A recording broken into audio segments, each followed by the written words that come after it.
বন্ধুগণ, আজ আমি সংক্ষিপ্তভাবে হিন্দু সনাতন ধর্মের মহানতা সম্পর্কে কিছু কথা বলবো।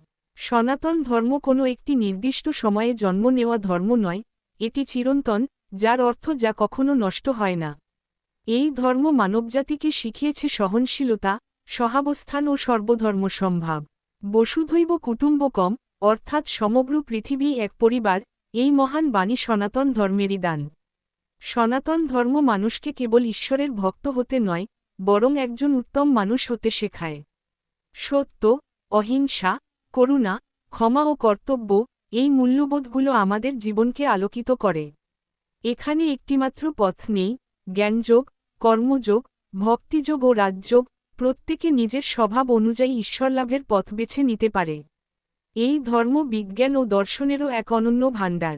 যোগ, আয়ুর্বেদ, ধ্যান, কর্মফল ও পুনর্জন্মের ধারণা আজ বিশ্বজুড়ে স্বীকৃত।